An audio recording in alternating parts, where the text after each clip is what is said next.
Региональные власти планируют открыть коммерческие медицинские центры и стоматологии в режиме предварительной записи, но с условием отсутствия очередей ожидания. Постепенные послабления для поэтапного выхода из режима самоизоляции. Как готовятся к снятию ограничений в регионе? Планируется в рамках этого проекта произвести ремонт улиц Кулиева, в последующем Кулиева, Нальгиева и Базоркина. 4 улицы в городе Магаз. Передвижение по столице станет еще комфортнее. В Магасе ведется капитальный ремонт дорог в рамках нацпроекта. Были опубликованы такие базовые для ингушской гуманитарной науки труды, как «История Ингушетии». День рождения главного центра научной деятельности Ингушетии. 27 лет исполнилось со дня открытия НИИ имени Чаха Ахриева. Ямашин УАЗики укомплектованный противопожарным богатый инвентарь для тушения лесного пожара. Хантеры УАЗ и Нивы для хранителей жемчужины Ингушетии. 4 единицы новой техники поступили в автопарк заповедника Эрзи. Библиотеки останутся востребованы до тех пор, пока есть люди, которые любят читать бумажные издания. Ну а если же вы не знаете, какую книгу прочитать, вам помогут опытные библиотекари. Праздник библиотекарей и книгоманов. Сегодня Всероссийский день библиотек. Его отмечают в онлайн-формате.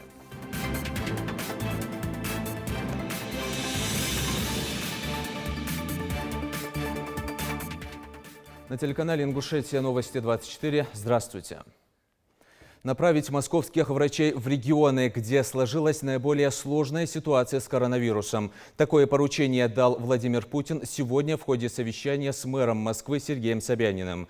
Бригады медиков по распоряжению президента будут отправлены в Ингушетию, Дагестан, Осетию, Забайкальский край, Владимирскую и Псковскую области. Кроме того, Владимир Путин попросил Москву поделиться с регионами резервами лекарств и медоборудования. В Москве и эпидемиологическая ситуация, и нагрузка на систему здравоохранения постепенно стабилизируется и снижается. Сейчас, конечно, нужно помочь тем регионам, а такие еще есть у нас, где положение дел пока, во всяком случае, пока остается сложным. И требуется дополнительная помощь, что называется, прямо на месте.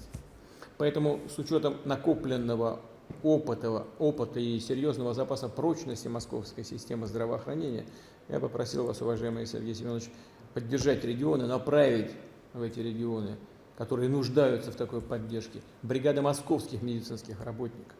В первую очередь эта помощь востребована, вы сами знаете, как председатель соответствующей рабочей группы Госсовета, в Дагестане, Северной Осетии, Ингушетии, а также в Забайкальском крае. Просил бы коллег московских сделать это как можно быстрее. В этот же вечер в Ингушетию прибудет бригада опытных московских медиков, которые будут оказывать помощь ингушским коллегам в борьбе с COVID-19. Больше 8 тысяч новых случаев заболевания коронавирусом выявлено в стране за сутки. Статистика в последние дни идет на снижение. Всего по официальным данным COVID-19 в России болеют 370 680 человек. Скончались 3968. Выздоровело 142 208. В Ингушетии за минувшие сутки выявлено 40 новых случаев заболевания по данным Оперштаба. Зафиксированы еще 2 смерти. В списке жертв ковид в регионе уже 44 человека. Всего официально подтвержденных больных 1906. Выздоровевших 786, 43 пациента в тяжелом состоянии. Из них 10 на ИВЛ. В стране вступают в силу послабления режима самоизоляции. Россия понемногу начинает выходить из карантина. Конец мая смягчит жесткие ограничения. С 1 июня мы постепенно начнем возвращаться к привычному образу жизни, если эпидситуация позволит. План поэтапного выхода из режима самоизоляции разработан и в Ингушетии. По мнению главы региона, переходный процесс требует от всех предельной собранности, поскольку отсутствие должной подготовки к выходу из режима ограничений может вызвать рост числа зараженных коронавирусом. Тему продолжит Микаил Тангиев. Генеральная уборка помещений с применением дезинфицирующих средств по вирусному режиму – это первое, о чем должны позаботиться владельцы общественной бани или сауны перед ее открытием. Работники с повышенной температурой тела и признаками респираторных заболеваний не должны быть допущены к рабочему месту, а остальные обязаны проводить тщательную обработку рук кожными антисептиками. В перечень условий также входит ограничение контактов между работниками и посетителями, организация обслуживания в бане, сауне по предварительной записи по сеансам, одномоментный вход в баню на один полный цикл группы лиц в количестве из расчета на 1,5 квадратных метра в помывочной на одного человека. Помимо этого, региональный Роспотребнадзор предупреждает, что нужно исключить ожидания между посетителями внутри бани и сауны. Необходимо помнить о соблюдении социальной дистанции между работниками и посетителями, в том числе путем нанесения специальной разметки. Касательно питания на рабочих местах, необходимо ограничить, то есть не ограничить, а запретить прием пищи непосредственно на рабочих местах работниками. Также необходимо запретить выдачу напитков и пищи посетителям. Касательно организации питания работников, для этого необходимо предусматривать отдельные помещения, оборудованные рукомойниками и дозаторами для обработки рук кожным антисептиком. Обеспечение безопасности всех посетителей и сотрудников – важное условие для возобновления деятельности. Владельцы всех бань и саун республики должны обеспечить наличие 5-дневного запаса средств индивидуальной защиты, дезинфицирующих и моющих средств. Важную роль играет проветривание помещений с оконными проемами между сменами сотрудников. После окончания рабочей смены необходимо спецформу сотрудников и белье для посетителей, то есть это полотенца и простыни, необходимо подвергать стирке по специальному договору со специализированной организацией, либо при наличии соответствующих условий на месте, на рабочем месте, то есть в бане. С 1 июня также планируется снятие ограничений с работы адвокатских, нотариальных контор и других организаций, оказывающих юридические услуги. Будет допущена работа транспортных узлов международных и межрегиональных перевозок. С начала следующего месяца возобновят работы всех видов транспорта с условием обязательного оглашения в виде голосовых сообщений необходимых мер личной и общественной гигиены. Касаемо профилактики во время пути, то необходимо соблюдение масочного режима и режима дезинфекции рук. К тому же региональные власти планируют открыть коммерческие медицинские центры и стоматологии в режиме предварительной записи, но с условием отсутствия очередей ожидания. Михаил Танги, Магомед Белакиев, Новости 24. В ЦИКе продолжают подготовку к проведению голосования по поправкам в Конституцию. Напомню, президентский закон о внесении изменений в Конституцию РФ был принят в марте. Но предусмотренные им изменения вступят в силу только в случае одобрения гражданами на общероссийском голосовании. Изначально голосование было назначено на 22 апреля. Однако в связи с пандемией коронавируса его пришлось перенести. Согласно постановлению ЦИК, ранее наложенные финансовые ограничения на действия по подготовке к голосованию по Конституции снимаются. В частности, избиркомы снова могут принимать бюджетные обязательства на поставку товаров, выполнение работ, оказание услуг, а также по выплате дополнительной оплаты труда членам избиркомов. Передвижение по столице в скором времени станет еще комфортнее. В Магасе ведется капитальный ремонт дорог в рамках национального проекта «Безопасные и качественные автомобильные дороги». Задействовано 3 бригады и несколько единиц техники. Сейчас дорожники трудятся на улице Бота Гагиева. Подробности в сюжете Харуна Аздоева. Городские дороги и улицы – это жизненно необходимая часть современного города, и они имеют большое значение в организации движения городского транспорта и создании архитектурно-планировочного облика. Согласно плану капитального ремонта столичных дорог, первой в списке оказалась улица Бота Гагиева протяженностью чуть менее 1 километра. Только на ремонт этого дорожного полотна и замену бордюрного камня выделено 19 миллионов рублей. В последующие годы будут отремонтированы еще несколько улиц столицы с изношенным дорожным покрытием. Планируется в рамках этого проекта произвести ремонт улиц Кулиева, в последующем Кулиева, Нальгиева и Базоркина. 4 улицы в городе Магас. Подрядчик рассчитывает закончить ремонтные работы до 17 июня. Сейчас дорожные работники производят замену бортового камня, а уже завтра начнется фрезеровка покрытия и укладка выравнивающего слоя на участках, где он необходим. В качестве работ сомневаться не приходится, так как рабочие бригады состоят из профессионалов с многолетним опытом. За плечами Магомеда Албагачиева уже 40-летний стаж. Несмотря на свой преклонный возраст, он легко орудует инструментами, и его энергии могут позавидовать молодые парни. Я бетоном туда с лопаткой помогаю, как старший, как и бригадир, и старший. Ну, ничего, справляемся. План укладываем, день 100-120 мы. Уже в одну сторону 600 бордюр положили, за 4 дня.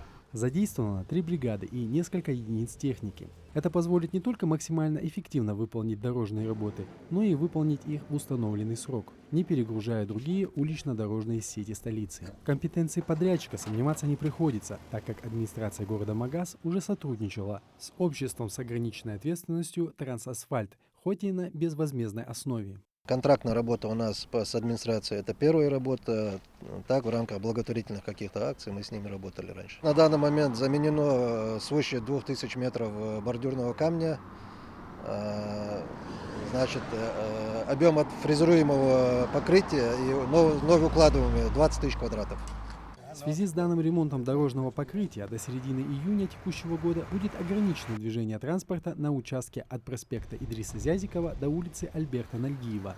Харун Аздоев, Магомед Даскиев, Новости 24. Сегодня день рождения главного центра научной деятельности Ингушетии. 27 лет исполнилось со дня открытия научно-исследовательского института имени Чаха Ахриева. За годы своей работы институт в силу разных событий несколько раз менял место расположения. Но неизменной оставалась главная его цель и предназначение – глубокое изучение и исследование истории и сохранение наследия народа. Дана Плиева продолжит. Научно-исследовательский институт имени Ахриева открыт в 1993 году постановлением Министерства образования и науки Ингушетии от 27 мая, после возрождения республики. Но история НИИ берет свое начало еще с 1926 года. Открытый во Владикавказе, в то время он являлся ингушским НИИ краеведения. Через 4 года, в 1930-м, его возглавил автор ингушского алфавита Заурбек Майсаков. А после объединения Ингушетии и Чечни в единую автономную область институт перенесли в Грозный. Дальше была депортация. 13 лет в ссылке заморозили научное развитие Ингушетии, но по возвращению домой интеллигенция начала плодотворно и непрерывно работать во всех направлениях. А с 2001 года НИИ носит имя выдающегося ингушского ученого Чаха Ахриева. Первый ученый. Действительно, он, если бы сейчас не было трудов Ахриева, я не знаю сейчас, на чем бы строились все вот эти историко-фольклоры, этнографические наши материалы. До сих пор наследие Ахриева еще не исследовано. Первые годы развития института были яркими и плодотворными. Появлялись научные труды по истории, филологии и культуре нашего народа. И по сегодняшний день основная деятельность этнографов направлена на изучение истории ингушского и других народов Кавказа. В начале пути была разработана программа, благодаря которой с сотрудниками отдела был проделан огромный фронт работ. Как вы видите, вот можете посмотреть, была написана работа «Этногенез ингушей и циркум Кавказская провинция».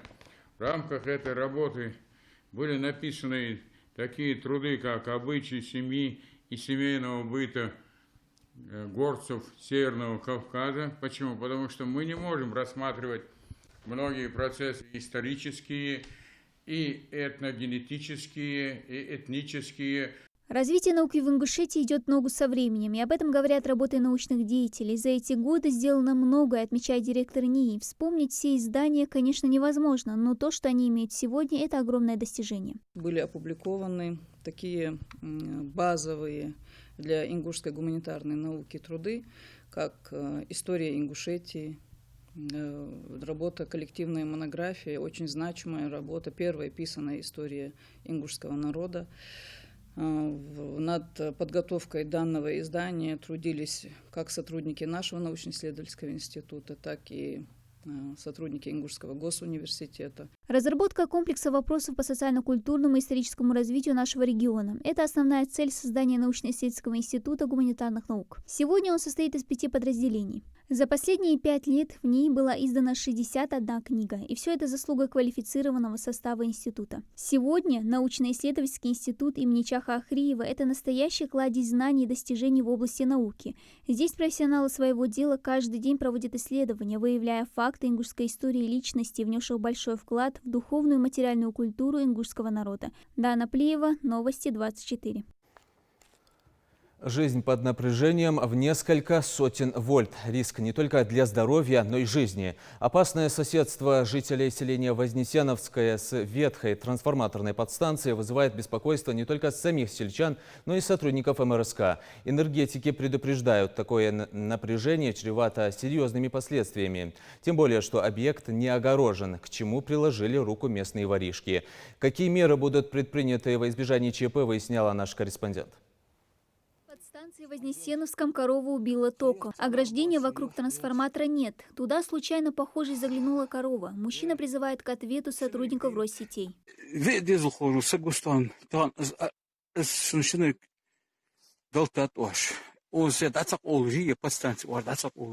Разобраться с ситуацией на место выехали сотрудники Ингушэнерго и глава администрации Малгобека. Правда, несчастный случай, произошедший с животным, сам начальник трансформаторной подстанции, как электрик, ставит под сомнение. Башир Мирджоев в тот же момент выехал на место происшествия. Он отмечает, для животного, получившего удар током, оно лежало слишком далеко от трансформатора. Пораженный объект, он как бы стремится к очагу этому, его тянет туда.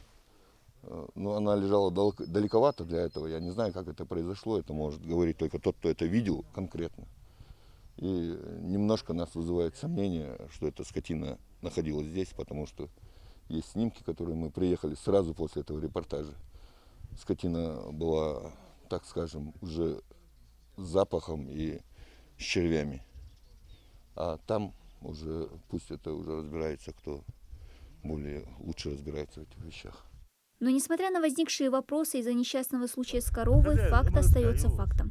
Трансформаторная подстанция должна быть закрыта и огорожена забором. Его, к слову, как отмечают в Ингушэнерго, возвели вокруг энергообъекта еще в прошлом году, что подтверждают и эти фотографии. Вот только простоял он от силы 3 месяца. Кто-то своровал и сбыл на металлолом. Мы регулярно здесь строим забор, неоднократно. В свое время здесь был трансформатор, который был похищен, и неоднократно здесь происходили кражи. Территория не маленькая, ее огородить, но то, что мы делаем, оно результата не дает. Это максимум на месяц.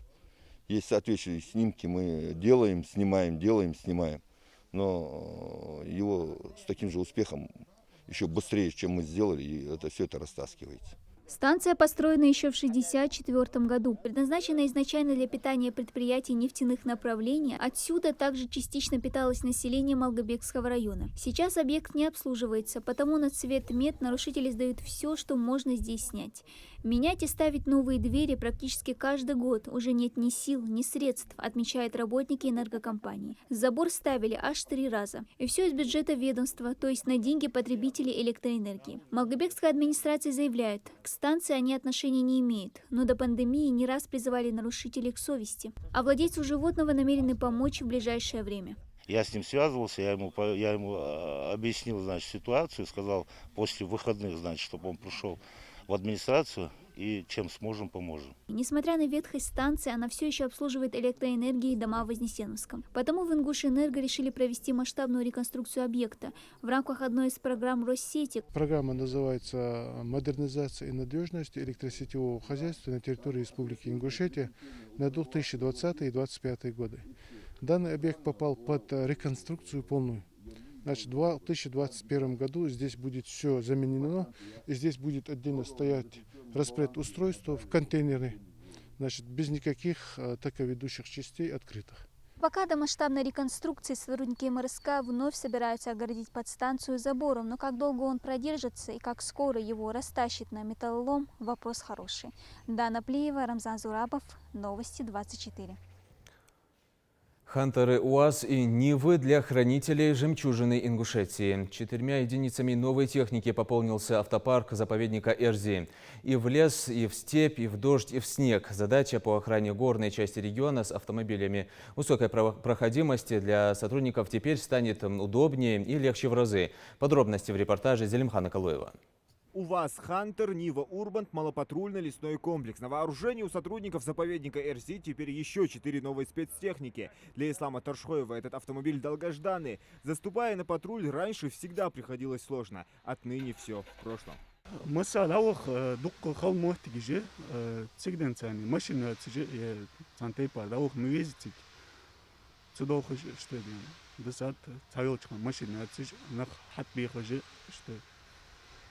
Аз машина уже.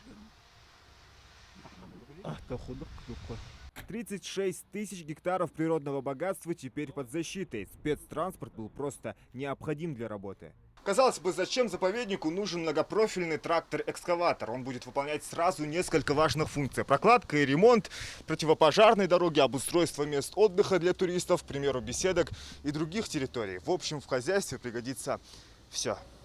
Охрана территории заповедника от негативного воздействия – одна из главных задач ведомства. Лиственные и хвойные деревья, растущие в горной Ингушетии, не застрахованы от пожаров и природных сюрпризов. Поэтому поступивший в арсенал малопатрульный лесной комплекс с противопожарным инвентарем как нельзя кстати. Ямашин, УАЗики укомплектованные противопожарным, богатый инвентарь, он для тушения лесного пожара. Я техник, заповедника езжер, я рёчер, ертхутях УАЗик 2007 года, ясна, но он сан комплектация яцерцен. Так, на пожароопасный сезон, нак валтон, вместе машинцами да радиали патрулировать до случае возникновения пожара сразу оперативно, удобное оборудование, оборудование он оперативно возникший пожар тушим оперативно. Заповедник Эрзи – дом для более 200 разных видов животных и многих редких исчезающих растений, а их около 1000. Природоохранный заповедник создан в нулевых годах. За последние несколько лет работникам Эрзи пришлось как никогда изрядно потрудиться, чтобы сохранить чистоту горного края. Ведомство ранее не раз обращалось в Минприроды России с просьбой профинансировать спецтранспорт. Вопрос сдвинулся с мертвой точки благодаря главе Ингушетии. В прошлом году мы обратились к нашему главе Калимату Мамуду Аль-Мушариповичу с просьбой выйти с ходатайством Минприроды России о предоставлении заповеднику дополнительной возможности приобрести специализированную технику. В этом году наш глава встречался с министром природных ресурсов и экологии Российской Федерации Дмитрием Николаевичем Кобылкиным. И к нашей радости результатом этой встречи стало принятие решения профинансировать заповедник Минприроды России из федерального бюджета на приобретение следующей специализированной техники. Это экскаваторы GCB, УАЗы и Нива. Заповеднику исполнилось уже 20 лет, однако до настоящего времени заповедник не имел возможности приобрести такого рода технику. Хотелось бы поблагодарить нашего главу Махмуда Али Макшариповича за оказанную помощь в приобретении данной специализированной техники. Мы понимаем, что без внимания и помощи Махмуда Али Макшариповича, скорее всего, заповедник не приобрел бы имеющий на сегодня специализированный автотранспорт. Территорию заповедников в последнее время посещает все больше туристов, и без происшествий тут не обходится. Хотя есть ряд правил, которые следует соблюдать, главное из которых не оставлять после себя мусор и не разжигать костры. Зелимхан Калоев, Джамалил Тамасханов, Новости 24. 99 метров в высоту согласно количеству имен Всевышнего. Башня Согласия по праву считается новым символом Ингушетии. Из современного мира урбанизации и высоких технологий в эпоху Средневековья, лишь переступив порог. Башня Согласия может перенести человека на несколько столетий назад. Туристический бренд Магаса – место обязательной остановки гостей столицы. Впечатляющее с виду строение завораживает внутренней атмосферой. Из самого высокого в мире этнографического музея Диана Дударова.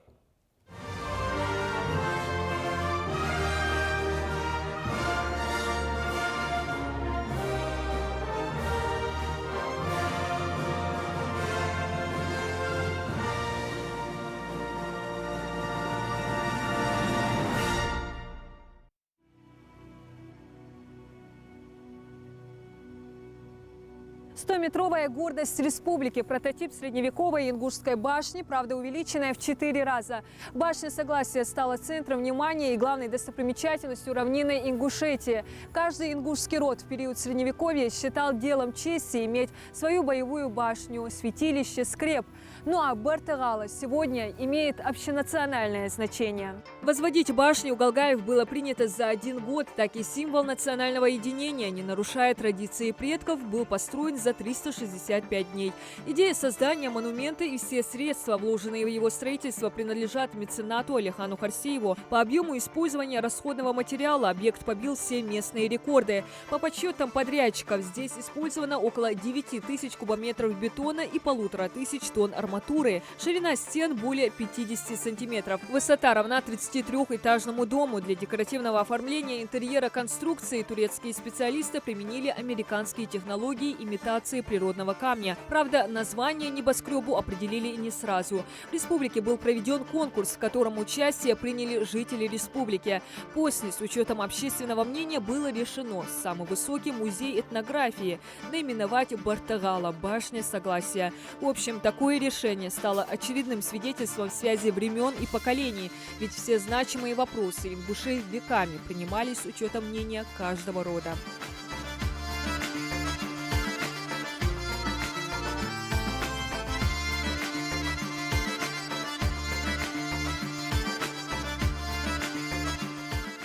Величественный небоскреб впечатляет красотой не только внешней. Переступившего его порог ожидает удивительная экскурсия в прошлое, в эпоху Средневековья.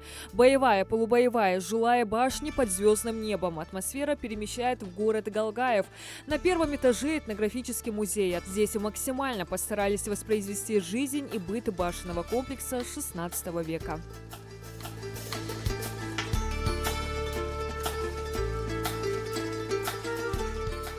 В жилой башне разместились кухня, хлев, женская и гостевая комнаты. Первая из них – нянаца, так называли ингушскую кухню. В принципе, и по сегодняшний день кухня у ингушей ассоциируется с матерью и ее вкусными национальными блюдами. На полках представлена различная утварь XVI века. Керосиновая лампа, ступа, деревянное решето, чугунный утюг, различные сосуды. А посередине круглый стол, за которым собирались мужчины рода. Кухня была как бы местным таким очагом, скажем так. Вот в каждой комнате располагался вот такой очаг, соответственно, цепи. И там внизу горел огонь. Это был такой символ, понимаете, символ очага, символ семейства, скажем так. И этот дым, который там исходил из этого очага, соответственно, он как бы впитывал в стены и проходил по всей комнате. Таким образом отапливался весь дом. А здесь нас встречает кузнец в папахе и бурке. Башенный комплекс сложно представить и без кузницы, где изготавливалось оружие. Она у ингушей считалась чуть ли не святым местом. Тут можно увидеть кольчугу образца 1238 года. Такие носили представители аланского сообщества. Надежная защита от врагов, боевая башня. Вход в нее начинался со 2-го этажа. Наверху располагались каменные щиты, которые напоминали небольшие балконы. На них во времена Кавказской войны подставляли винтовки. Ну а в средние века башенный комплекс обороняли лучники. С них же проводили обстрел врага. Высоту башни осознаешь, когда начинаешь подниматься вверх. Лифта внутри нет. И до самой конечной точки ведет винтовой пандус с плавным набором высоты. Но преодолевается это расстояние незаметно, ведь параллельно буквально перелистываешь страницы истории народа. Вплоть до самой вершины гостя башни сопровождает картина и галерея. Здесь представлено более 100 картин современных художников. Ингушские герои, исторические события, амазонки, сюжеты из нардского эпоса. Одна из них – работа Хош Ахмеда и Магожева «Магаз. Аланская армия». В древние времена аланское сообщество было создано примерно в X веке. И свое королевство они создали именно в этом городе Магаз, который находится именно современный Магаз. Но он по площади был, конечно же, побольше. Он доходил вплоть до селения Яндари, которое всего 15 метров отсюда. Вот в наше время, когда тут проводились экспедиции, были обнаружены водохранилища, которые подпитывался весь этот город. Там были специально вот такие стены, и вы обратите внимание, эти стены были по такому же методу, как и строение боевых башен. Соответственно, они это строение, технологию тогда, можно сказать, уже знали. Также в башне Согласия предусмотрели зал Совета старейшин, в котором оказываешься, преодолев треть пути. Массивный дугообразный стол вокруг тлеющего очага, высокие кованые стулья и внушительных размеров люстра из цельного дерева. Вы можете обратить внимание на эти шкафчики. Это сделано специально для поставки книг, чтобы там, знаете, образовывать детей, там, чтобы проводить разного рода мероприятия и так далее. Вот можно обратить внимание, наверху там стоит у нас проектор, чтобы показывать, там, знаете, когда разного рода документальные фильмы связаны с нашим народом, также мультфильмы иногда появляются разного рода. Дойдя до середины пути, встречается огромная скалистая гора, которая создает впечатление, что действительно находишься в горной Ингушетии. На ее склонах расположились птицы и животные, все представители ингушской фауны, а его вершина упирается в кафе, выполненное полностью из дерева. Сейчас из-за пандемии здесь пусто и тихо, а в обычное время уставшие посетители могли отведать национальные лепешки чапельгаш. И вот вершина башни достигнута. Преодолев 2 километра серпантинообразного пандуса, оказываешься под массивной люстрой в виде солярного знака и в окружении манекенов в ингушской национальной одежде. А это дверь к смотровой площадке, переступив которую замирает сердце не сколько от страха высоты, сколько от красоты. Вся столица как на ладони. Отсюда открывается потрясающий панорамный вид не только на Магаз, но и на республику. Смотровая площадка выполнена полностью из стекла, и витражи, и пол. Ощущение, что ты паришь в воздухе. Но бояться нечего. Плиты на полу выполнены из бронебойного стекла. Каждая из них выдерживает до 800 килограммов.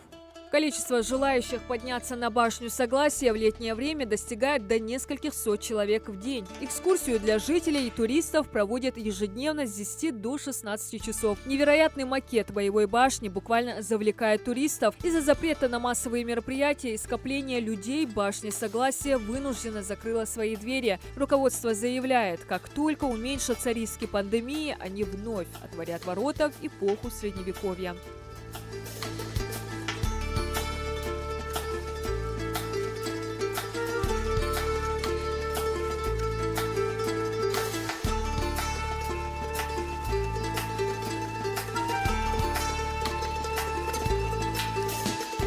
Диана Дударова, Асхаб Белакиев, Ислам Кусеев, Новости 24.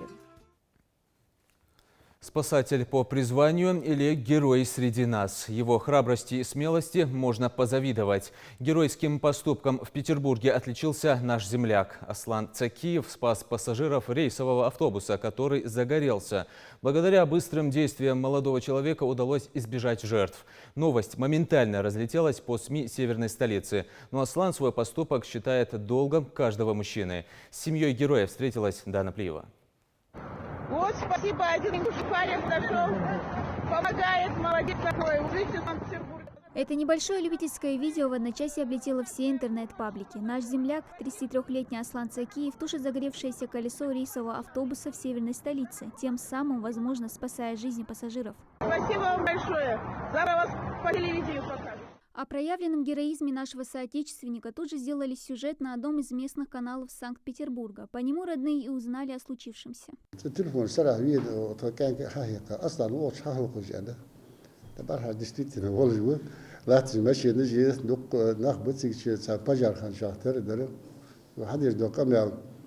Он благодарен,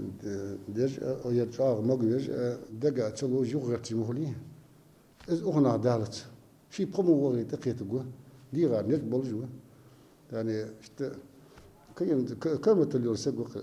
По видеозвонку из дома герой нашего сюжета скромно делится. Просто ехал на своем КамАЗе на работу. Вдруг заметил, что впереди идущего автобуса дымит заднее колесо. Припарковав свой грузовик на обочине, он тут же стал тушить пламя, вырывавшееся из-под задней части автобуса.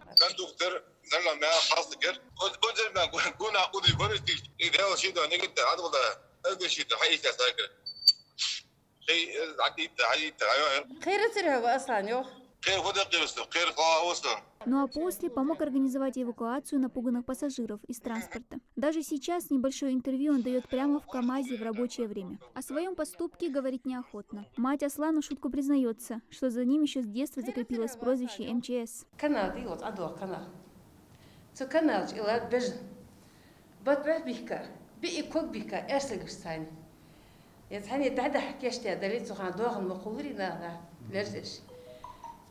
البيجن سبيجنا قمت قشاوس الباب حباستا يوختو اشكوغش حباستا ديشك كوغش حباست خين لا تسيو البيجن دايك قاشخا سو غدها شي حداستا. С детства смелый, активный, любивший заниматься спортом, Аслан ненароком появлялся в тех местах, где нужна была помощь. 10 лет назад он вытащил из горящей машины молодого парня, вспоминает двоюродный брат. يعني صق أولياء يالقي العويز أو مشينش يعني أجا يا أصلاً خنو يتري تشي واقوش خنو السق وأصلاً تاتو وخا سق كهر بيعقا أتكيش ناقة سقي واشت دوش هم دات سقو إلاش ده خود مديشي ديالا شيك سقو شيك خات دوش واشت دريز. А в прошлом году 4 детей из горящего дома по соседству. Возгорание произошло из-за баловства 5-летнего сына спичками, который поджег штору, рассказывает Моусар Галаев. Отец семейства до сих пор задается вопросом, какое нужно иметь мужество, чтобы войти в полыхающий дом. В тот день Моусар как раз отправился на работу. Не пройдя и 200 метров, ему тут же позвонили и сказали, что в доме пожар. ده قمت تعشي بين تلفزيون أخي شابش أربول صبحش هم حال صبحش تاير صار خالص كده شيء بيش تحمد جوالش حمد عيو جوال بيش هرصار خالص خين ده لوتن دواجش دي تقلع لاشو أصلا بعدين الدواجش لا تجي أغلاغش تنت حدواج أغلاغش حسك حدواج شو لوتن دواجش وهو تسأل لقي شيء كاز أصلا Сейчас все домашние, соседи и друзья хотят лишь одного, чтобы Аслан нашел работу поближе к дому, желательно спасателем. Ведь людей, способных регулярно испытывать судьбу и не бояться за собственную жизнь, спасая других, не так много. Дана Плеева, Джамалил Тамасханов, Новости 24. Сегодня Всероссийский день библиотек. Это праздник не только профессиональных библиотекарей, но и всех, кто любит книги и понимает их огромную роль в культурной и общественной жизни общества. Закрытые двери хранилища знаний из-за пандемии коронавируса не повод не читать. Книжные черви пустились в виртуальное пространство. День библиотек отмечается в популярном нынче онлайн-формате. Слово Хави Гагиевой. Библиотека – память человечества, которая хранит знания многих веков и различных народов. Коронавирус хоть и внес свои коррективы в нашу жизнь, однако многие мероприятия приняли онлайн-формат. Так и общероссийский ежегодный праздник День библиотек проходит в онлайн-формате, чтобы продолжить дистанционное общение между пользователем и читателем. В онлайн-трансляции приняли участие многие представители Министерства культуры и директора различных библиотек. Обсуждались различные вопросы, начиная от самого праздника, заканчивая планом возвращения учреждений к рабочему процессу. Онлайн-марафон стал отличной возможностью поддержать и поздравить друг друга, а главное повод увидеться хоть и дистанционно с коллегами и любимыми читателями. Библиотеки по-прежнему находятся в активном диалоге со всеми своими читателями. И мы абсолютно уверены в том, что библиотека всегда останется местом с особенной атмосферой, в центре внимания которого находятся книги. Книги и читатели, которые очень трепетно любят, ценят и берегут друг друга. В мире знаний и тишины можно провести время интереснее и полезнее, чем в самой веселой компании. Для этого в нашей республике есть более 50 библиотек. Одна из них – национальная имени Джамалдина Яндиева, которая, несмотря на карантин, продолжает работать дистанционно. На сайте библиотеки создана большая уникальная база данных. Во-первых, это и база данных выдающегося ингушского поэта Джамалдина Яндиева, имя которого носит библиотека. У нас очень интересная база данных об поэте Али Хашагульгове и много других ресурсов. На сайте нашей библиотеки можно найти полнотекстовые сборники проекта Национальной библиотеки «Библиотечка поэзии». Фонд Национальной библиотеки – это почти 150 тысяч экземпляров документов на всех видах носителей. Это универсальная литература по всем отраслям знаний. Но самое главное богатство – это уникальный краеведческий фонд. Здесь хранится максимально полное собрание документов по Ингушетии, редкие архивные коллекции в традиционном и электронном виде. В Национальной библиотеке разработана программа инновационного развития, в рамках которой действует много просветительских проектов. Создано несколько новых отделов. Это и функционирующий уже несколько лет отдел «Доступная среда».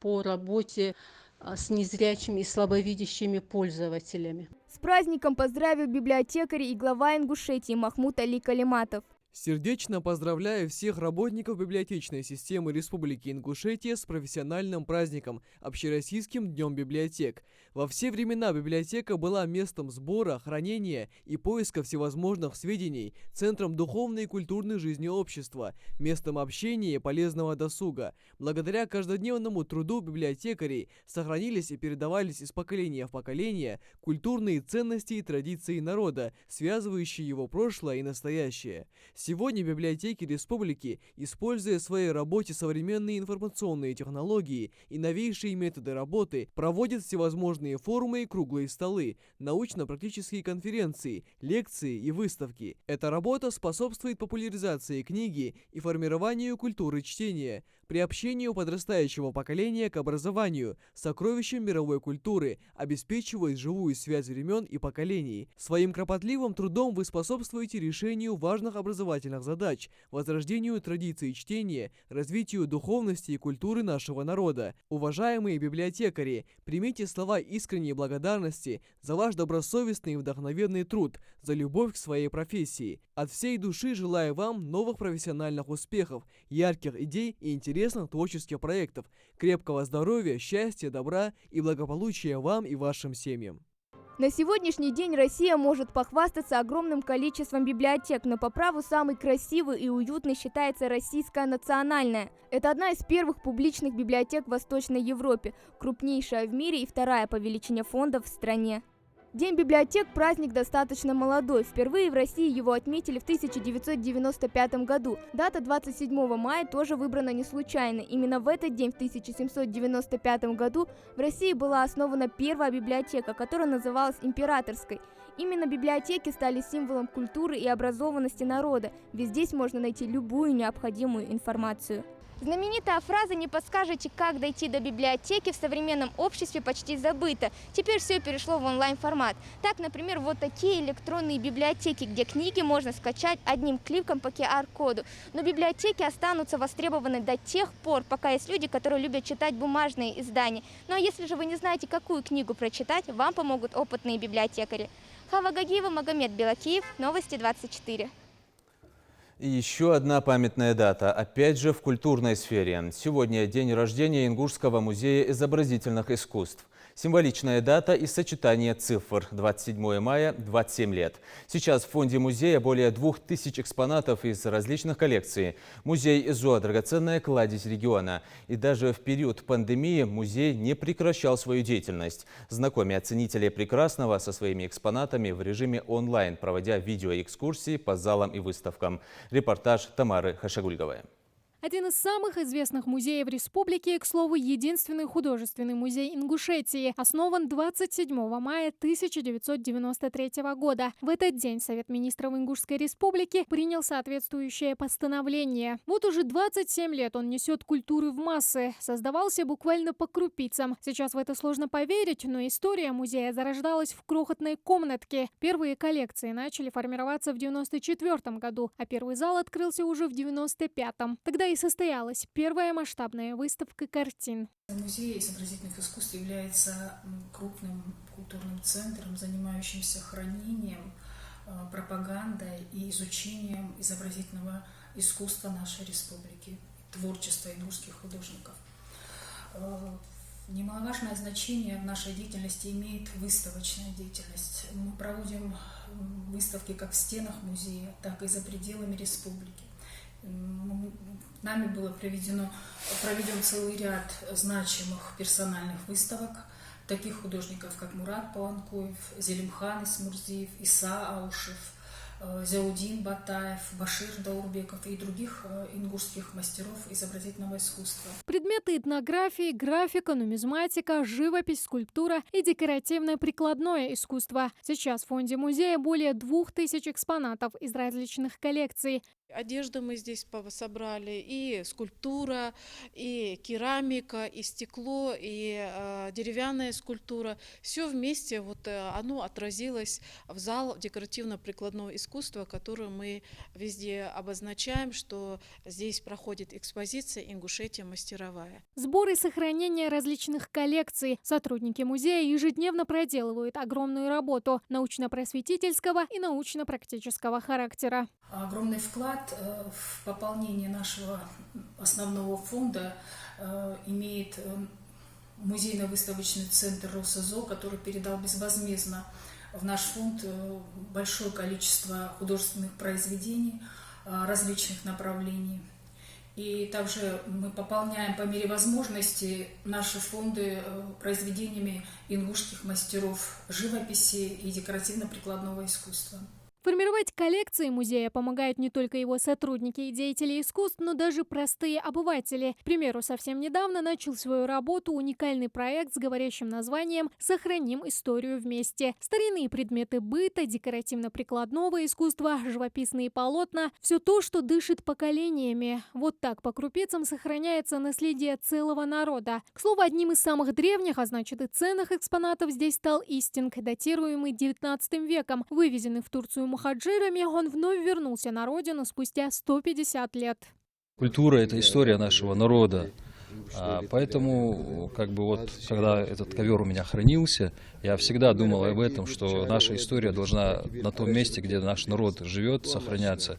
И ради нашей истории, ради нашего народа я решил привезти этот истинг сюда домой. Конкретно по этому истингу точной информации нет. Изначально, когда мухаджиры ингуши приехали на место жительства в Бейшахир, город, они построили свою мечеть там, и изначально этот истинг там находился. Своеобразное путешествие в настоящее, прошлое и, возможно, даже будущее. Сейчас в условиях пандемии почитатели изобразительного искусства не могут себе это позволить сделать воочию. Но расстраиваться не стоит, ведь всегда есть возможность устроить онлайн-экскурсию, посетить уникальные выставки, познакомиться с современными художниками и их творчеством. Можно на официальном YouTube-канале музея ИЗО. Я сегодня хочу представить вашему вниманию